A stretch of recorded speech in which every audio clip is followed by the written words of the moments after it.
We'll start the show in just a second, but first I want to tell you about today's sponsors. Blinkist is the app that helps you become a more well-rounded person by letting you read or listen to an entire nonfiction book in just 15 minutes. You can try it for free and get 25% off a subscription by going to Blinkist.com/David Pakman. SteadyMD lets you maintain a meaningful, long-lasting relationship with a primary care physician who you can meet with anytime over phone or video chat. You don't need insurance. It's only $99 a month with no other fees or copays. Visit steadymd.com/Pakman to get started. Wow. Welcome to the show, everybody. The last 24 hours in American politics are the craziest 24 hours I've ever been involved with from the standpoint of covering them. And we had, I think, 6 hours of live streams yesterday, in addition to the broadcast show and the bonus show, and almost an impossibility to even keep up with what is going on. So today's show is going to be very different than any show we've done. We are, in a sense, we are winging it. And what I mean by that is, I have about 13 or 14 different stories that I would like to talk about today.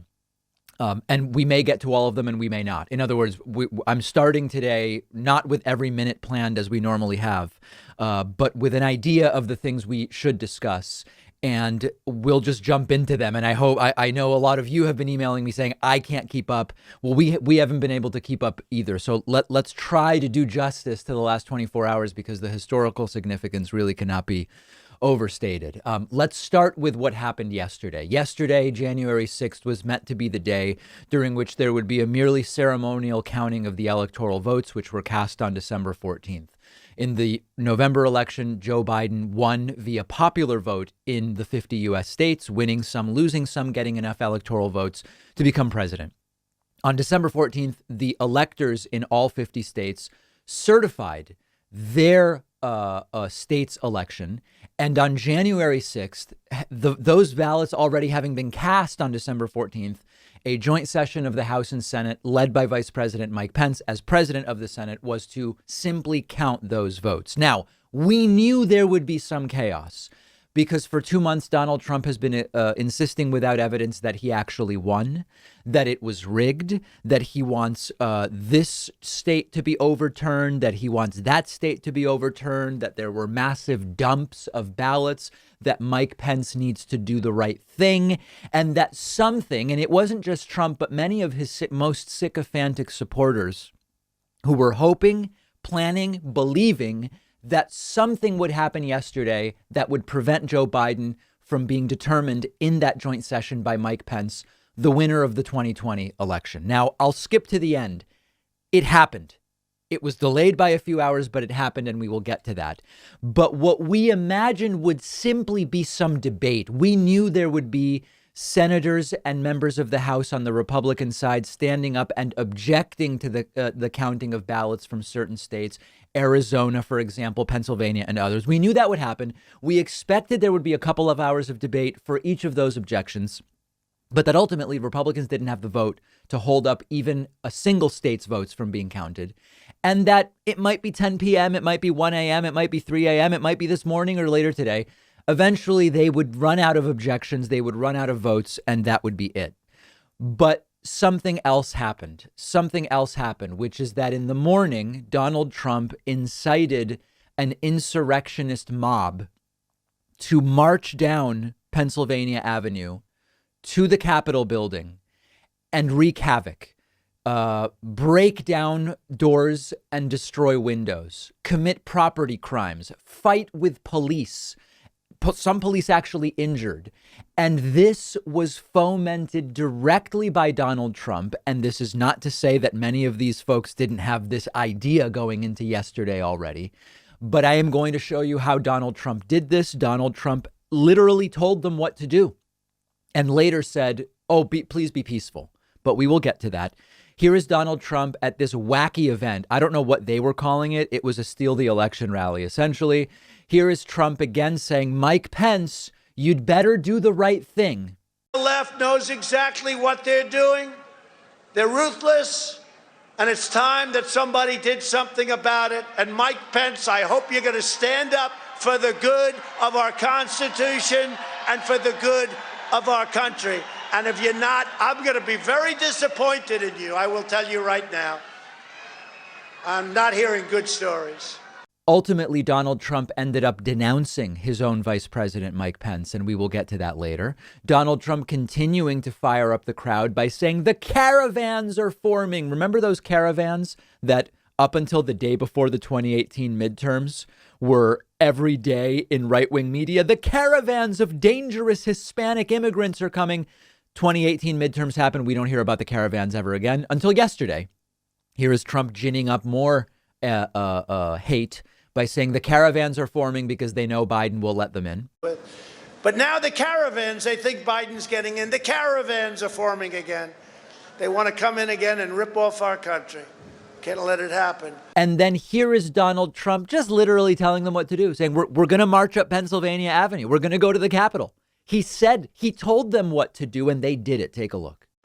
We're going to walk down Pennsylvania Avenue. I love Pennsylvania Avenue. And we're going to the Capitol, and we're going to try and give, the Democrats are hopeless. They're never voting for anything. Not even one vote. But we're going to try and give our Republicans, the weak ones, because the strong ones don't need any of our help. We're going to try and give them the kind of pride and boldness that they need to take back our country. So let's walk down Pennsylvania Avenue. I want to thank you all. God bless you, and God bless America. Thank you all for being here. This is incredible. Thank you very much. Thank you. And that is exactly what they did. While we were covering what I thought would just be really boring debate for hour after hour about Republican objections to the counting of ballots from certain states, we saw live, and we had over 1.1 million different people watch at least some piece of our live stream yesterday. We all saw with horror, most of us, as the angry mob of Trumpists became angrier and angrier, fighting with police, eventually overwhelming law enforcement. And there are many questions about how that happened. Where was law enforcement? And there's everything from speculation to conspiracy theories to mere belief of incompetence. And at some point we will sort that out. Overwhelming law enforcement, breaking into the Capitol, leading to Mike Pence being taken out of there by Secret Service, leading to House and Senate leadership being taken sort of in protective custody or, by security to safe locations, an evacuation of the House and Senate chambers. Protesters and mobsters and rioters, I don't even know what to call them, broke into Nancy Pelosi's office, and they did exactly what would be on the logical end of 2 months of firing people up with lies, culminating with Trump saying at 12:30 p.m., half an hour before this all started, we're going to march over down Pennsylvania Ave to the Capitol. Eventually, after things got completely out of control, and I know I'm not going to get every detail right, or I'm not going to get every detail into the story. Discussions about, do we deploy the National Guard? Reports that Trump resisted, but ultimately Mike Pence made the decision to deploy the National Guard. Trump seemingly not wanting to deploy the National Guard against his own supporters. And eventually Donald Trump uploaded a video saying to people, it's time to go home. He says, you're great people. We love you. It was stolen. It was a landslide. Then we actually won, but it's time to go home. And that video was ultimately locked by Twitter, later removed by Facebook. I didn't even find it on YouTube. Unclear whether they uploaded it and it was removed. It was a video essentially defending the feelings and the actions, but saying it's time to go home and repeating the exact same stuff that ginned up the anger in the first place. Trump then also tweeted basically a defense of the rioters as he told them to go home. This was also removed by Twitter. Donald Trump saying, these are the things and events that happen when a sacred landslide election victory is so unceremoniously and viciously stripped away from great patriots who have been badly and unfairly treated for so long. He is saying, this is what happens when you steal the election from me. It makes sense that this is what's happening. And then he adds, go home with love and in peace. Remember this day forever. Also, ultimately removed from Twitter. Trump defending the actions of the violent rioters while sort of saying go home. So we're going to talk about reaction to this and the discussion of the removal of Donald Trump. We will, of course, cover the fact that Biden did get the votes yesterday. There are rumors that there will be more rioting today. And very important, there were only, as of now, 52 arrests yesterday, even though there were clearly hundreds, if not thousands of people who trespassed, did property damage, attacked police, broke the law in many different ways. The FBI has said it is a priority to identify every single person who did that. So I'm not going to call names out specifically on this show, but there are known right-wing activists and nuts who are pictured inside the Capitol and committing crimes, trespassing, etc. Let's help the FBI. There should be hundreds, if not thousands, of arrests from what happened yesterday. And there have only been 52 as of 5 minutes ago. So let's actually make justice be done, because these are folks who deserve a criminal record. We talk about someone holding a tiny amount of cannabis who ends up with a criminal record, and how insane that is. These are folks who deserve criminal records. OK, so let's do what we can to make that happen. All right, let's now go to the most important thing that happened yesterday is something that didn't happen. And what I mean by that is the rioters were not able to prevent Joe Biden's win from being confirmed. As I was saying yesterday, as we watched with increased horror during these live streams, almost 6-7 hours of stream yesterday, as we watched the Capitol breached and the Senate and House chambers evacuated, and violence, even including, a woman died yesterday, a QAnon nut who believed yesterday was going to be a day of reckoning of some kind, a sort of pseudo-religious belief almost about what was going to take place. Horrible what we saw yesterday, but their goal was to prevent Joe Biden's win from being counted. Remember, states already certified on December 14th, but from being counted. And they were unable to do that. And as I said yesterday, the most important thing is safety, lock down the area, secure the building, make sure nobody gets hurt, as few people as possible get hurt. But we can't allow them to actually delay the process. And indeed, very late at night, early this morning, Congress certified the election of President-elect Joe Biden. This was, there was almost a backfire, which we will talk about in a moment. But here is the moment where Mike Pence did that. The votes for President of the United States are as follows. Joseph R. Biden, Jr. of the state of Delaware has received 306 votes. Donald J. Trump of the state of Florida has received 232 votes. The whole number of electors appointed to vote for Vice President of the United States is 538. Within that whole number, a majority is 270.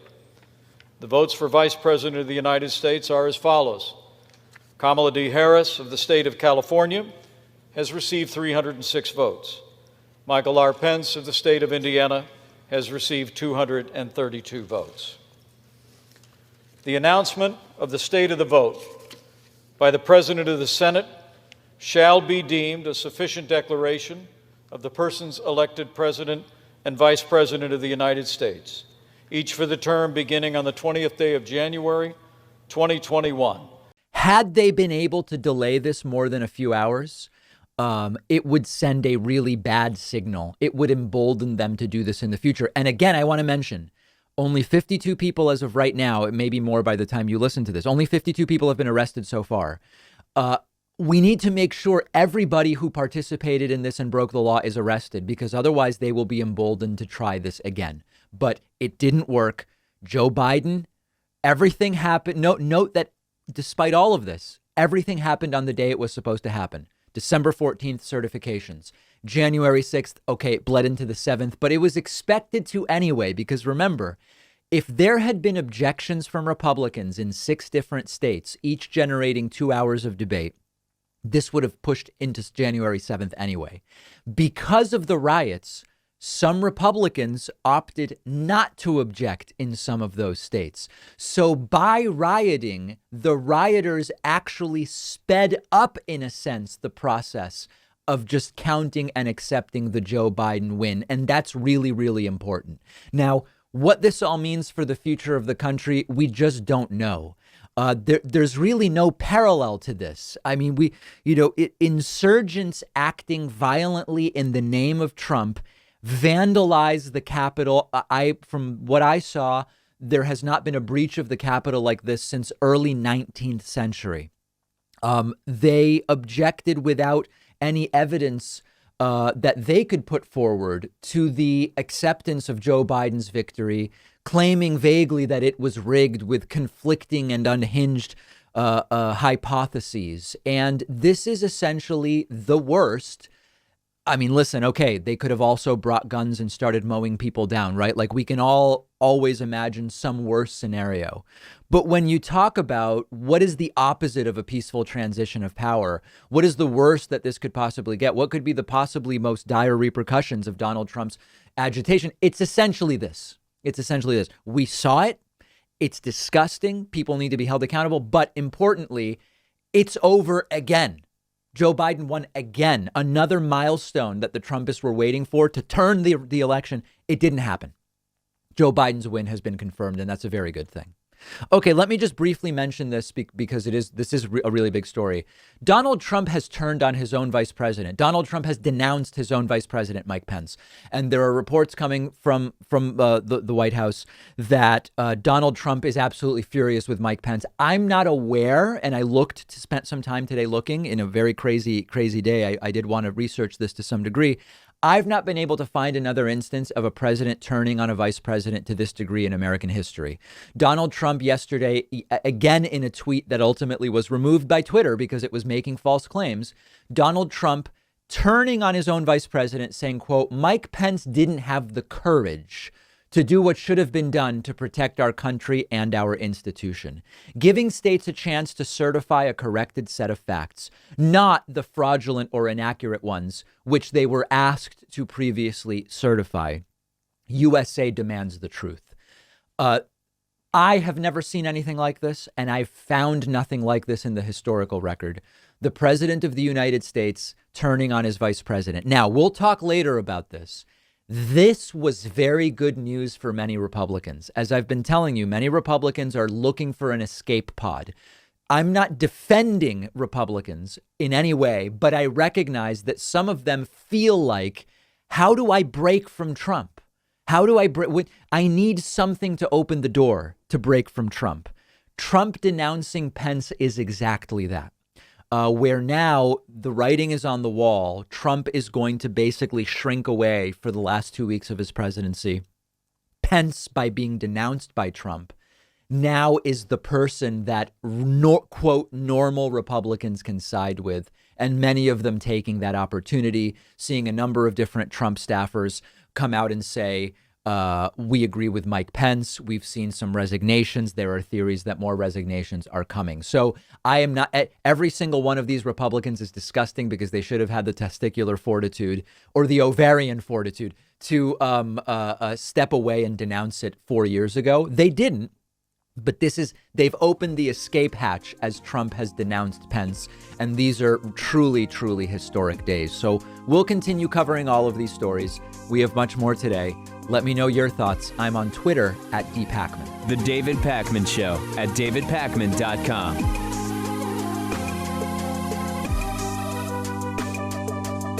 If you are anything like me, you probably aren't thrilled with the idea of going into a doctor's office right now. And thankfully, there's a practical and affordable way to take control of your health and get personalized care from the comfort of your home. It's a service called SteadyMD. They're one of our sponsors. You take a quiz, you get matched with a licensed primary care physician who understands your health needs. You have a 1-hour video call with your new doctor. You establish a meaningful relationship with them. And after that, your doctor is available to you anytime by text, phone, or video chat. This is not a random doctor on call. Each doctor at SteadyMD has a limited number of patients, so they actually have time to listen to you. You get the personal attention that you deserve. They can do almost everything an in-person doctor can do, perform medical evaluations, talk to you about health concerns, send prescriptions to your home or local pharmacy, And anything they can't do online, they'll quickly set you up with an in-person provider to do things like blood tests, as an example. You don't need insurance. It's only $99 a month with no other fees or copays. I took their quiz. They matched me with a doctor who specializes in my particular health needs and situation. The doctor they gave me is a really perfect fit for me and my medical needs. They have a special offer only for my audience. You'll get 50% off your first month, but only until January 31st. So make sure to sign up soon. Click the link right underneath this video.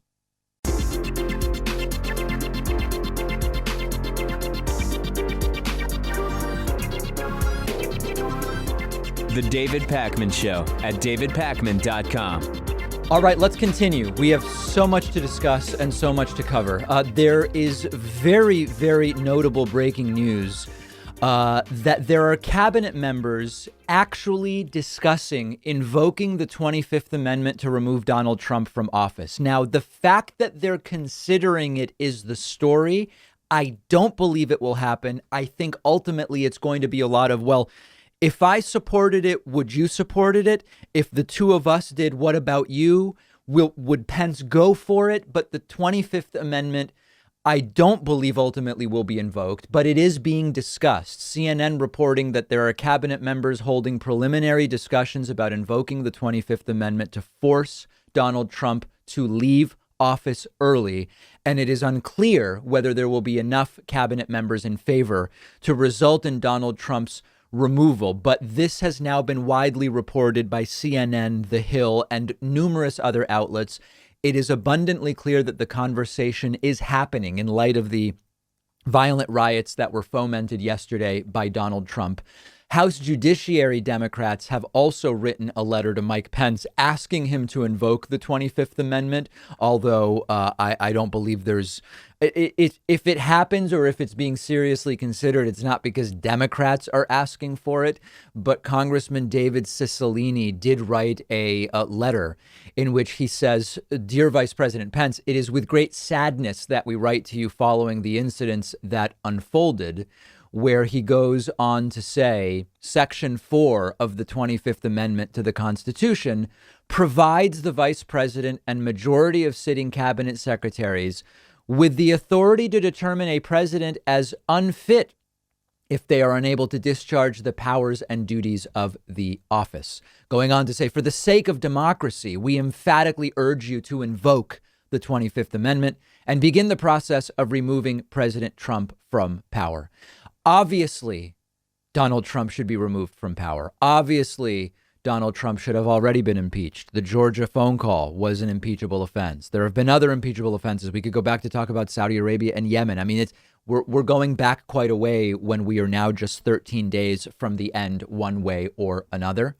I don't believe that this will happen. And I think it's also important to say one other thing about this. We'll be talking a little bit later about Republicans now who are bailing on Donald Trump. They're done in 13 days. The idea that now they are being brave and defiant and moral and upstanding. Guys, there's 13 days left.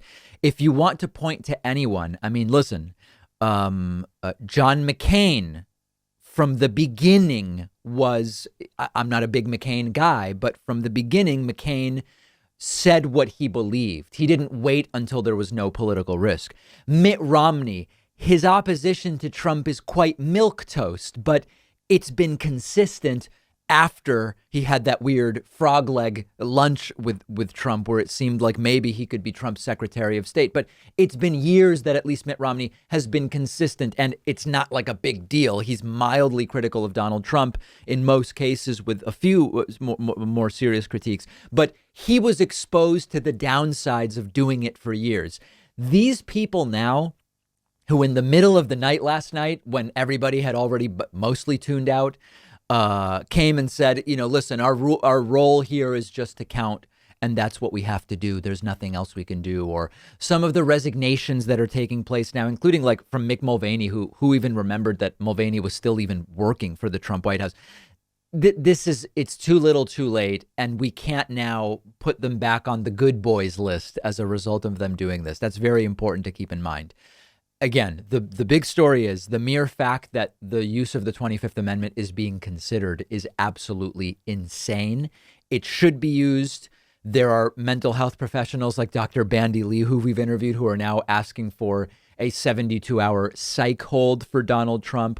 Most of this stuff is merely symbolic, but the fact that it's taking place really confirms the dystopian reality in which we are living. And then also importantly, and we'll talk about this next, Donald Trump has agreed to leave office. And I know it sounds like, wait, how is that news? But given the circumstances, it is.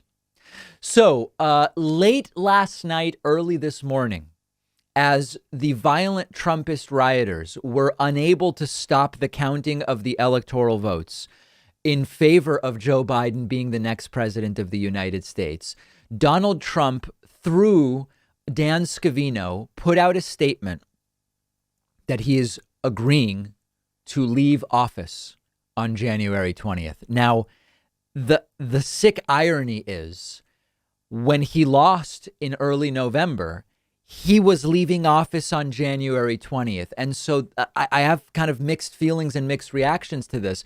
He finally is agreeing, and yet it's irrelevant because he wasn't going to be president anymore come noon Eastern time on January 20th. And even in his statement, a quote, agreeing to leave office, Donald Trump still repeats the exact same inciting statements that led to the violent Trumpist mob rioters yesterday in Washington, D.C. Donald Trump saying, wow, even though I totally disagree with the outcome of the election and the facts bear me out, that's a lie. Nevertheless, there will be an orderly transition on January 20th.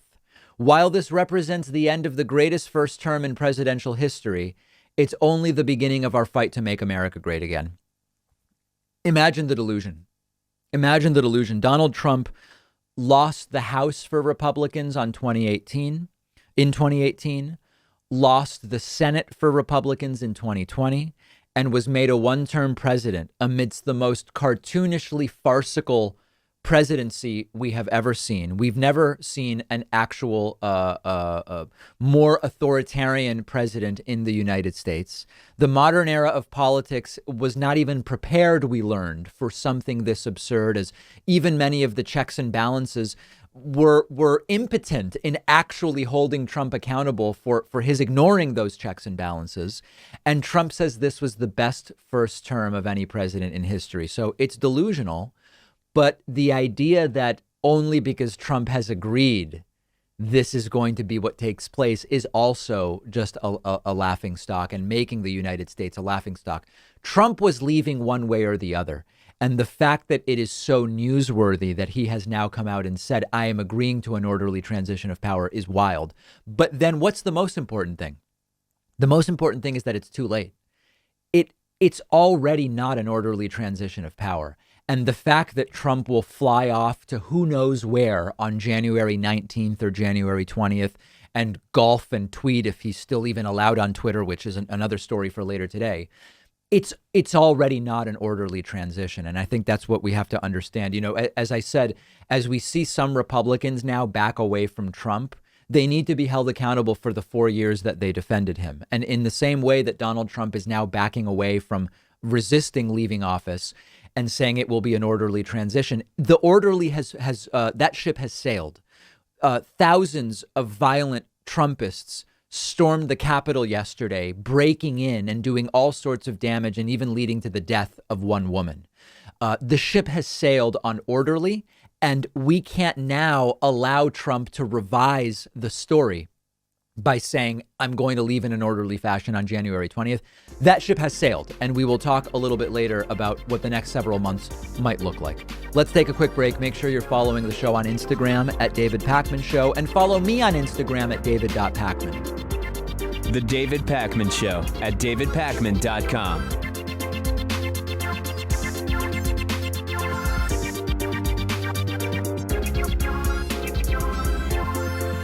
What if you could read 10 books in just one sitting? That's exactly what one of my favorite apps lets you do. It's called Blinkist. And what they do is take thousands of popular nonfiction books They condense them down into text or audio that you can consume in 15 minutes. Blinkist makes sure that you're getting all of the important core insights from each book. So it's perfect for exploring a book you otherwise wouldn't have time for. If there's a full book you're thinking about buying, you can use Blinkist to get a sample first. Just think how much you can enrich yourself by being able to soak up an entire nonfiction book in just 15 minutes. I recently read A Brief History of Time, of course, by the great Stephen Hawking. This is a book that I have been aware of for so long, and other things got in the way, and it was fantastic to check it out on Blinkist. Blinkist has books on politics, philosophy, science. They have 27 different nonfiction categories, and a subscription is only about $8 a month, and you get the entire library. But you can try it totally free and get 25% off a subscription when you go to Blinkist.com/David Pakman. I've put the link right underneath this video.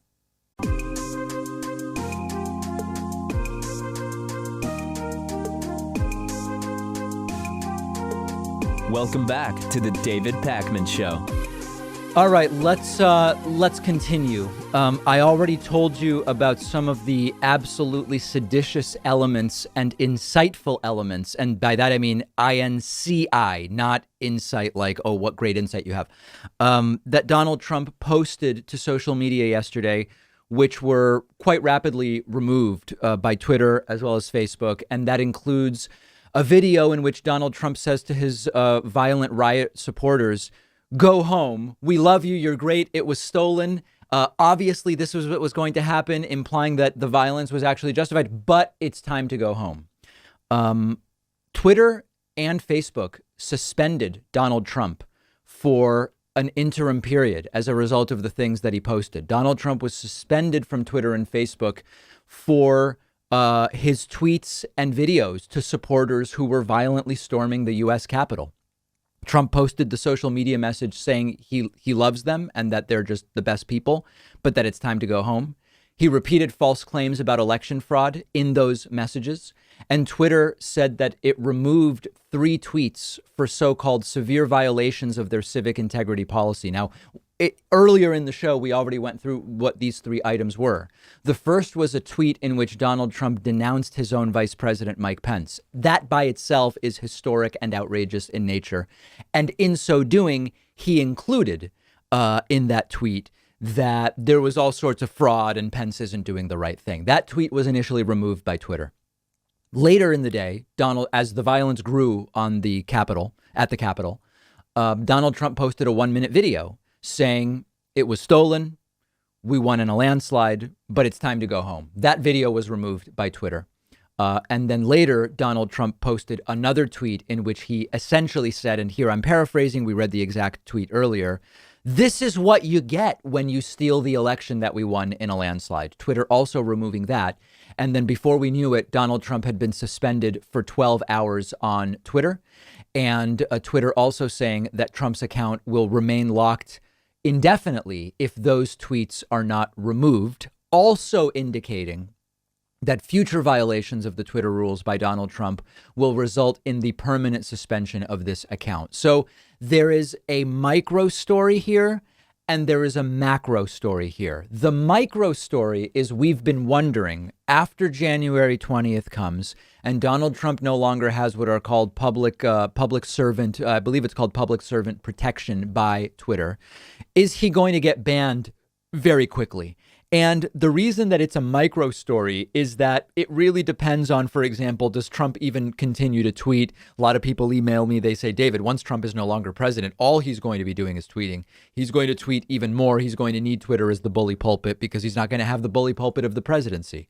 Others believe that Donald Trump is being so, I don't know what the right word is, disheartened. It disheartened almost sounds like the guy has normal emotions, but that Donald Trump is going to basically end up so defeated and shrunken by everything that's taken place in the last few months that we're just never going to hear from him again once he is no longer president. So listen, Twitter is making it very clear that if Trump continues this stuff when he's no longer president, he's getting banned from Twitter altogether. He has about 80-something million followers, and Twitter saying we will ban him. And okay, that's interesting.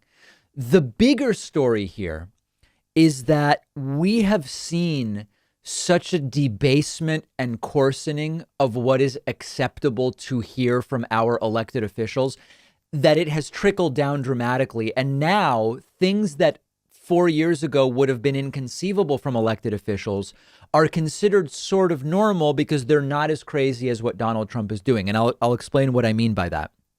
Donald Trump is at the very peak of this completely unhinged, unbecoming language and behavior that we would expect to see from an American president, doing everything from inciting violent riots, attacking everything from reporters to his own vice president. I won't give you the list because it would take me hours to give you the list. That is a new high watermark or low bar, call it what you want. But in the shadow of what Donald Trump has made normal, to some degree, over the last 4 years, or at least expected because he continues to do it, a whole bunch of Republicans who in the past, even through political disagreements, would have said, this is too much. They now participate in either tacitly defending or repeating and signal boosting to some degree much of what Donald Trump has been saying. And we really saw it come to a head yesterday, where only when these riots led to our elected officials needing to put on gas masks to be evacuated from the House and Senate chambers, only then did some of them, mind you, say, you know what, the 6 2-hour objections about so-called voter fraud that aren't going anywhere, we're going to drop it. We have to come together. The violence has to stop. And so they also, compared to the 2015 standard, have completely debased themselves. But in the shadow of Trump's more cartoonish debasement, a lot of them are getting a pass. And you're starting to see now, and we'll have some clips of this a little bit later, you're starting to see so-called reasonable Republicans start to put a dividing line in the sand saying the Trump stuff is over the line. But what Josh Hawley has been saying and doing is fine. What Ted Cruz has been saying and doing is fine. And this goes back to something I talked to you about in November of 2016, where I said, it is going to be a fight to prevent hyper-normalization for the next 4 years. As humans, we are so adaptable that crazy situations become normal and they start to feel normal to some degree. And to those of us who have been wearing masks now in public for many, many months, it starts to almost feel weird not to have the mask. And this is because humans by our nature are very flexible and adaptable. We need to make sure that the Ted Cruzes and the Josh Hawleys, by being 5% less nuts than Trump, don't sort of get a pass in any way. And with you and with me, they aren't getting that pass, but there are lots of more centrist types and folks who more casually pay attention to politics who are sort of like, yeah, Trump's over the line, but the Republican Party otherwise is fine. No. The Republican Party and right-wing media have been off the wall insane for 4 years at this point. And we have to remember, we have to remember not to forget that as we get beyond Donald Trump. Now, you might find this interesting. I was wondering, how is right-wing media going to spin the violent, riotous insurrection that took place in Washington, D.C. yesterday? Will they say it was actually Antifa and Black Lives Matter? The answer is yes. Some of them did, and I'll have clips of that for you a little bit later. How are they going to frame what is a rift to some degree between Trump and much of the rest of the Republican Party? For example, I put the tweet up on the screen for you earlier, which has since been removed by Twitter, of Donald Trump denouncing his own vice president, Mike Pence, where he said Mike Pence failed us. And I am not aware and was not able to find in the historical record for the last 150 years a president denouncing his own vice president in this way. I just wasn't able to find it. How would right-wing media deal with that? I have one example for you, and it is, it's almost poetically just that it comes from Fox and Friends host Ainsley Earhardt, who has been one of the most sycophantic and vile brown-nosers of this president for 4 years. I hope you're sitting down for this.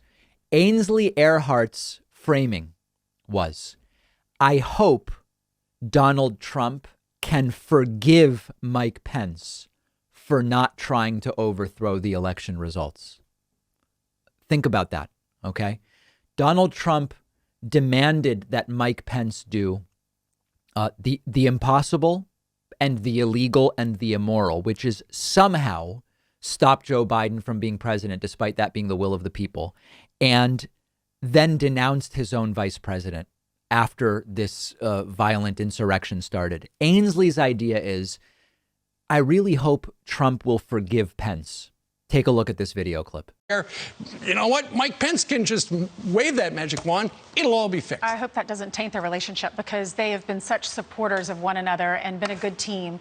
Because Donald Trump. How can it be good after that? I'm sure it won't be, but I hope that, I hope the president will be able to forgive him, because Mike Pence is such a stellar individual. His walk with God is amazing. I mean, he's a good man. And, both of them have done a lot to help the country. And I hope that they can move forward and move past this and just agree that there were differences. I'm sure the president feels like I'm responsible for him becoming vice president, so he should have done this for me. But the president, as you've been saying all along, Brian, the vice president has stood by his side and supported him all along the way.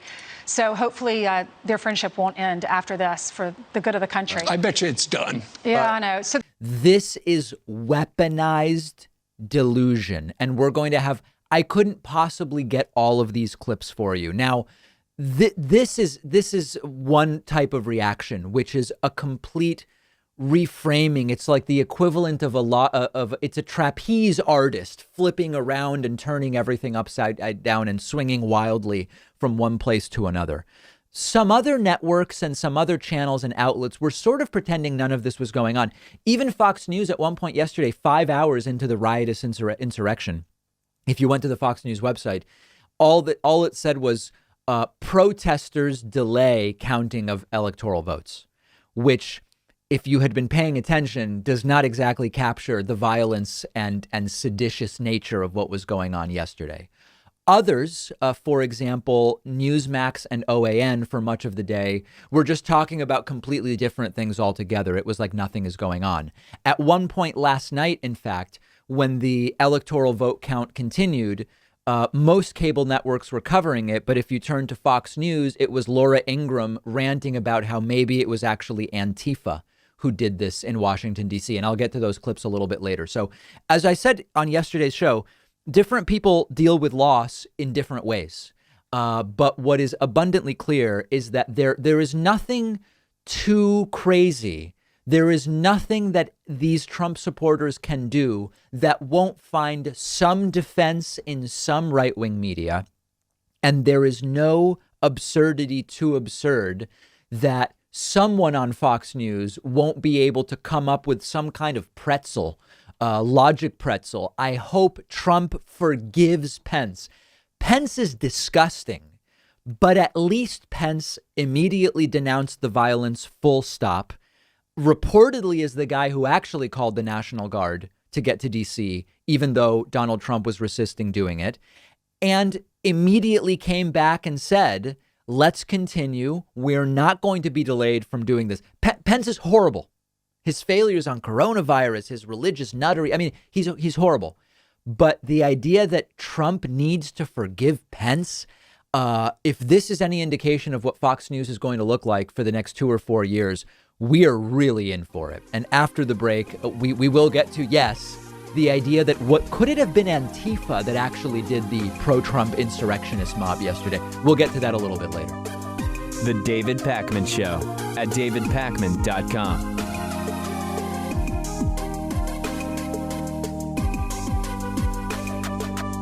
The number one funding source for the David Pakman Show has been and continues to be membership. And membership is not just a feel-good thing. You get access to the world-famous bonus show every single day just for members, as well as commercial-free audio and video feeds of the show day in and day out. You can sign up for membership very, very quickly at joinpakman.com. That's joinpakman.com. If the normal prices strike you as high, by all means use the coupon code VOTESOON18, all one word, all lowercase. Become a member today. The David Pakman Show at davidpakman.com.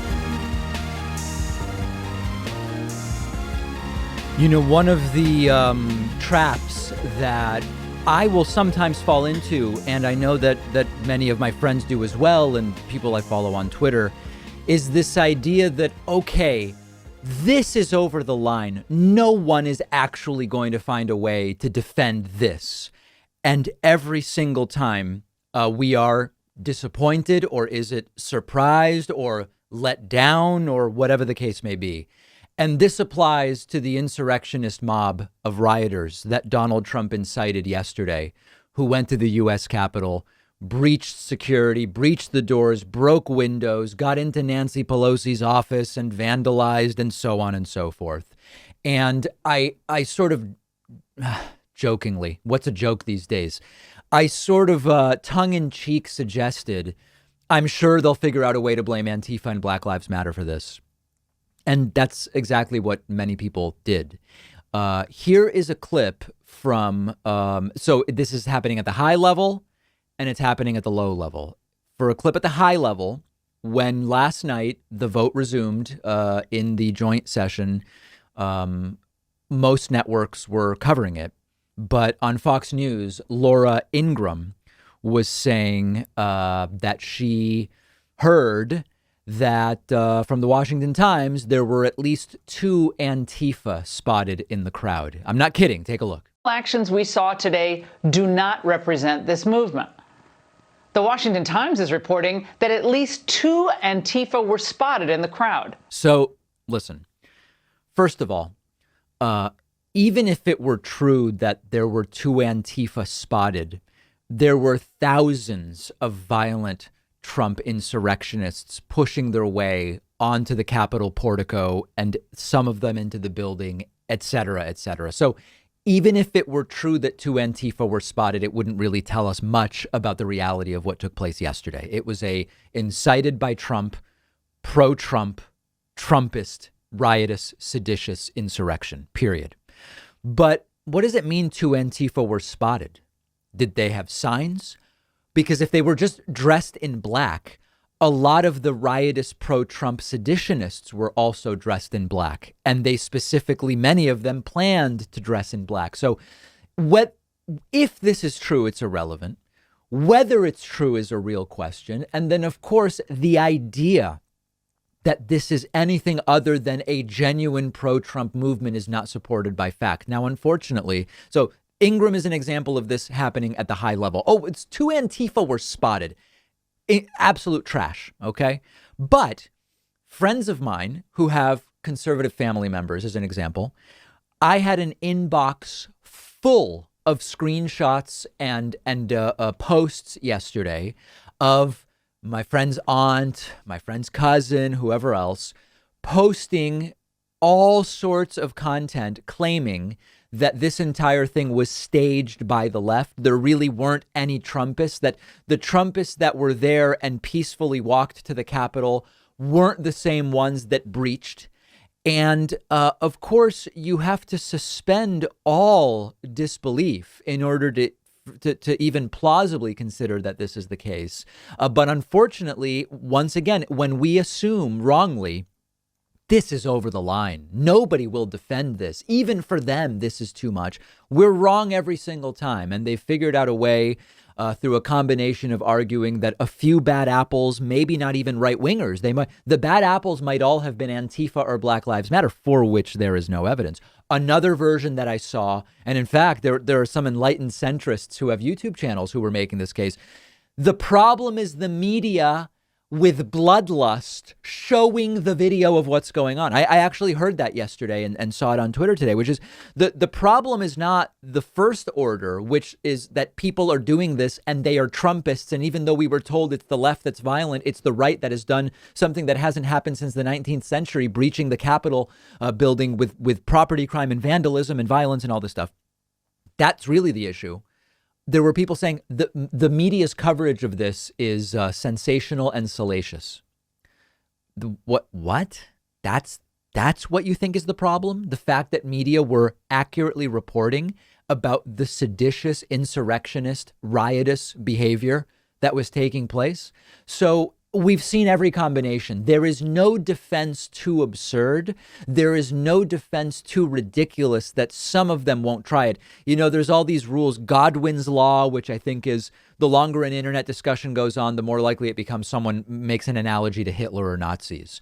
Or, you know, all of the Occam's razor. There should be some principle named for the idea that any defense of Trump or Trumpists, no matter how absurd, will eventually be made and put out there by some of these Trumpists. And all we can really do is continue to stick to the facts, not become over. You know, one of the things was a lot of people were writing to me saying, how do I respond to this? You know, my aunt is posting that what's going on is not really what's going on. What do I do? And my advice is do nothing. Unfortunately, I think that if you want to adopt what I call a retail strategy, which is arguing with people one-on-one, I don't really have advice for you. I really don't. I don't think it's a good idea. If somebody really sees what happened yesterday and actually believes or has convinced themselves that they believe it was really Antifa or something like that, I don't see the point of arguing with them. I think the healthier approach is to say, this person believes this stuff as a result of like a 40-year campaign of pseudo and anti-intellectualism and false talking points that really go back to like Reagan's idea of this welfare queen who was just getting rich off of having kids and drove a Cadillac and lived this great life. That is sort of the beginning of everything we've seen. Immigrants are dangerous and communists are coming in and Joe Biden's a social, you know, all that stuff. We need to be thinking about more of a wholesale strategy, which includes changing the media landscape, changing the culture, changing education. And my instinct is that's healthier than getting frustrated with Aunt Blanche sharing that crazy thing about how it was really Antifa who did the thing. To me, it seems like an exercise in futility, but I'm open to having my mind changed. That's just my advice. So we now have a situation, and we're going to have time to have a sort of bigger conversation about this as we get closer and closer to Joe Biden's inauguration. But we have a situation here where Donald Trump now has cost the Republican Party everything. Trump has cost the Republican Party everything he could have cost them. Donald Trump cost the Republican Party the House in the 2018 midterms. Donald Trump cost the Republican Party the Senate in the 2020 election. Donald Trump caused himself to be a one-term president, now putting the Republican Party out of the Oval Office just 13 days from now. Donald Trump has cost the Republican Party global shame and embarrassment and has ruined the careers of many, many people. And so we're seeing Republicans start to turn on Donald Trump. Donald Trump denounced his own vice president, Mike Pence, yesterday in the middle of the Capitol Hill riots that he incited himself. We saw Mick Mulvaney, who I learned during the break, went from being Trump's chief of staff to like an envoy to, I think, Ireland. And he resigned, and there are thoughts that there may be more resignations. There are thoughts that there are reports that some cabinet members are thinking about invoking the 25th Amendment to try to remove Donald Trump. So from the point of view of blame and from the point of view of holding people accountable, none of these oh, sorry, I hit my mic. I'm so excited. None of these Republicans deserve to now be praised and to be given a blank slate because with 13 days to go, they said, this is too much for me. This segment is not about praising the moral Republicans who, after 3 years and 11 and a half months, are now saying this is too much for me. This is not about that. But this is about what does the future of the Republican Party look like? And in particular, after this week, not only did Donald Trump incite a seditious riot in the Capitol, but he also oversaw the two people he endorsed, Kelly Loeffler and David Perdue, lose their Senate seats as incumbent Republicans to Democratic challengers Raphael Warnock and John Ossoff. You are starting to see Republicans bail, and you start to see these reports like we saw in the week about Republicans privately furious at Trump over what happened in Georgia, and Republicans privately furious that Trump put them in a position to have to either support bogus claims of voter fraud or have to denounce Donald Trump essentially and risk being on the receiving end of Trump's anger. These Republicans are complete fools and they deserve none of our pity whatsoever. But the question does become what happens in the next 2 years and in the next 4 years. And what I care about is there an opportunity for Joe Biden to get things done because Donald Trump has so debased and destroyed the Republican Party? The Republican Party will rebuild. And they may even do well in 2022. I think it's more likely they do well in the House than the Senate because of the cohort of Senate elections that are taking place in 2022. But the point is, I care about progress, and Joe Biden is going to come in 13 days and he'll start doing things that he can do via executive order, and that's going to be fine. And then we don't know if Joe Biden is going to get any Supreme Court picks, but if he does, we'll deal with that when it comes to it. But the real question is going to be, from the big legislative agenda, from the big policy agenda, what can Joe Biden get done? We've said before, these Republicans are going to be the total obstructionists that we've seen them be in the past. They are going to get in the way of Joe Biden doing almost anything. With control of the Senate now, 50-50 with Kamala Harris as the tie-breaking vote, and continued control of the House with total government control by Democrats, there is now a real possibility that some of the big agenda items can be done. Can we do a big infrastructure, green energy deal? Can we get the public option done and reduce the Medicare age and make the other changes that Joe Biden has lobbied for or campaigned on? What is Joe Biden going to be able to do in terms of foreign policy and foreign relations and rebuilding? And the questions around policy are the same ones, but with much of the Republican Party now distancing from Trump, the question is there anything that can be done that will get a few Republicans to be allies, even if just for the next 2 years, that give Joe Biden the opportunity to really get some important things done? There are moral questions. We could have an ethical debate about whether, wouldn't that risk rehabilitating the reputation of some of these Republicans who don't deserve that reputation to be real? Okay, we can have that debate. But at the end of the day, Trump had this list of things he was going to do, and he failed to do most of them. And that's great. He was going to, do his horrible health care plan. He failed. He was going to build a wall, and he failed. A lot of the good things he promised, he also failed on. 100 million vaccines by the end of 2020, Israeli-Palestinian peace. The list of things that it would have been nice to do that he failed on is also there. And that's what it is. The presidency is ending. What can Joe Biden get done? And is there any politically strategic way that these last 2 weeks during which Trump denounces his own VP and Republicans start to distance, these are still terrible people, but from the totally pragmatic perspective, can this be leveraged in any way to get something done that we really need to get done in this country? We'll leave that question there and we'll pick it up next week, and certainly when Joe Biden is ultimately sworn in. We have a voicemail number. That number is 2192-DAVID-P. I received many voicemails and questions that are very similar to this, asking whether the riot may not be a pretext for Trump to declare martial law. Okay, let's take a listen. Okay, the problem is that I'm just watching the Trump people attacking the Congress, and then it seems like that the left is playing into their hand by actually making it a big deal, because then it would give the Trump people the chance to call for a martial law. Yeah, so this was brought up a lot during my live streams yesterday. Trump incites a riot, sends in the National Guard.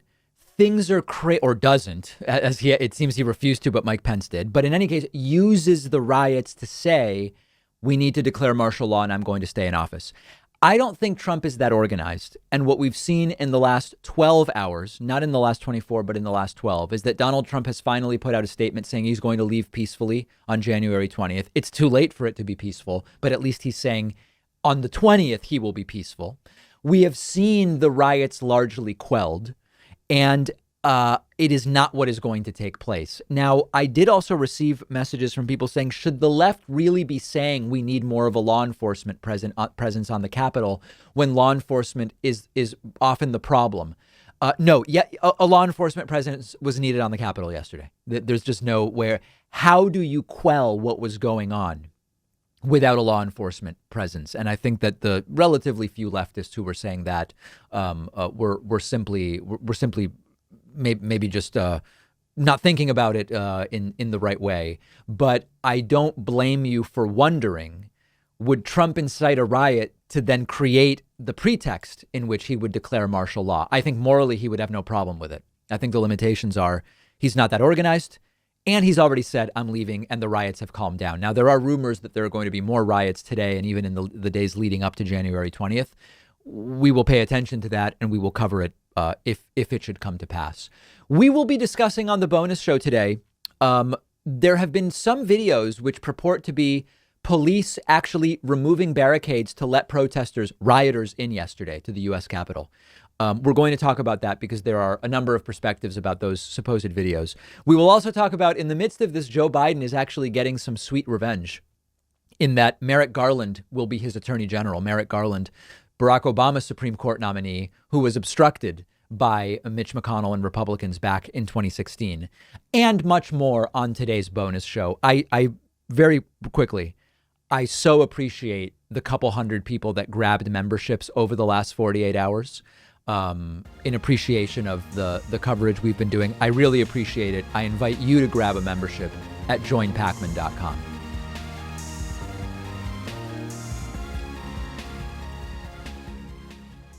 Thanks a lot for watching today's show. I just want to take a second to tell you about today's sponsors. Blinkist is the app that helps you become a more well-rounded person by letting you read or listen to an entire nonfiction book in just 15 minutes. You can try it for free and get 25% off a subscription by going to Blinkist.com/David Pakman. SteadyMD lets you maintain a meaningful, long-lasting relationship with a primary care physician who you can meet with anytime over phone or video chat. You don't need insurance. It's only $99 a month with no other fees or copays. Visit SteadyMD.com/Pakman to get started.